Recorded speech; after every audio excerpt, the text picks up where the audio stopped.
Senator, thanks so much for joining us. I guess in your portfolio, you'll be keeping a close eye on what's happening with these floods.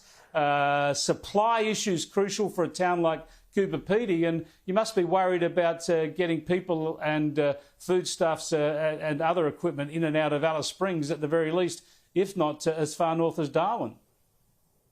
Yeah, absolutely, Chris. Great to be with you. And I think it's a real testament to the plans we've put in place with state and territories right across the country over recent years, that when we do see these sort of events, we can come together very quickly to get the response that Australians deserve and need at these times of emergency and natural disaster. We've seen rainfall in excess of 12 months worth of rainfall fall in these areas overnight. I spoke to Rowan Ramsey, local Liberal MP in South Australia. He had the greatest record rainfall on his properties since 1926. So you're talking about a lot of water very quickly, and that's caused a lot of damage. It's cut off, as you mentioned, road and rail between Adelaide, Darwin, Adelaide, Perth, and has then really isolated communities, particularly Cooper Pedy.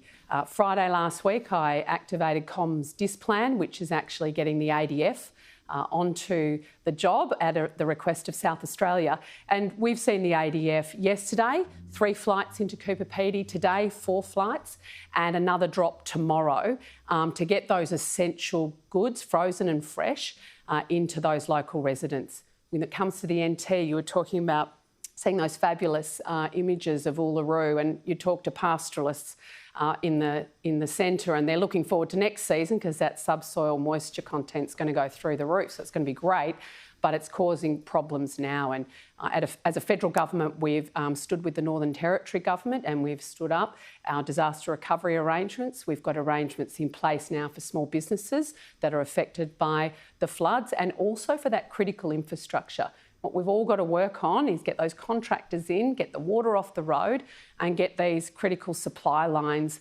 open. I can report to your viewers that we're looking at February the 17th to try and get the rail open. The roads are going to take a lot longer.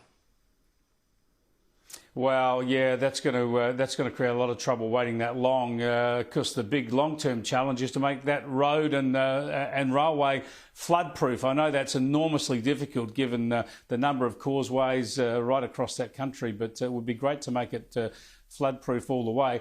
I've got to ask you about the shambolic last 24 hours in politics. Sorry, if I can just move on.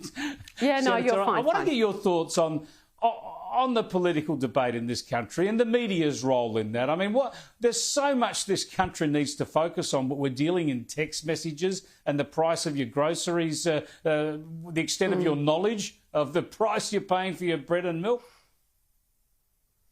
Well, I think what Australians want all of us to do is our job. They send us to either our state legislatures or here to Canberra to make sure that we always put the national interest at heart and that we are doing the things we said we'd do, and we're actually keeping an eye on future challenges and opportunities for our nation.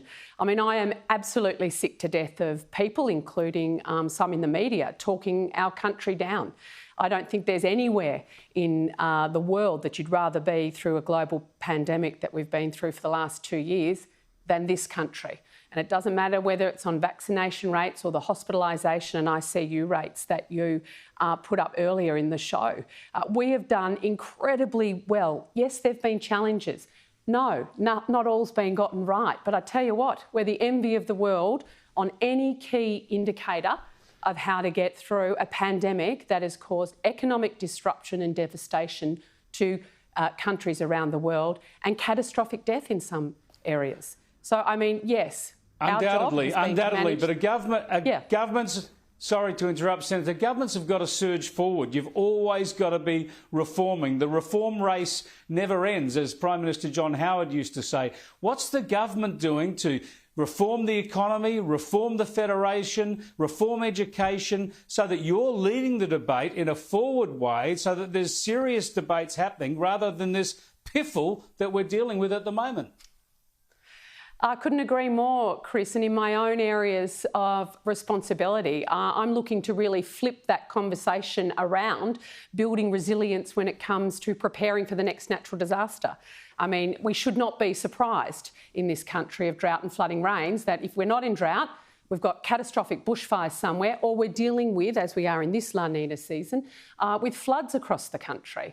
My job as the Federal Emergency Management Minister is to not continue to spend 97% of our effort and dollars on cleaning up after a natural disaster and 3% on preparing for the next one, but actually get that balance a lot better, which is exactly the types of policies that I've been bringing forward and will continue to bring forward as long as I'm Minister responsible. So that is one thing that we are actually doing in this area. We've seen the commercialisation of research piece from the end. Oh, sorry, Chris, I could go on. Yeah, good. No, thanks, and we'll get you back again. Thanks for joining us, Senator. I appreciate it. Always.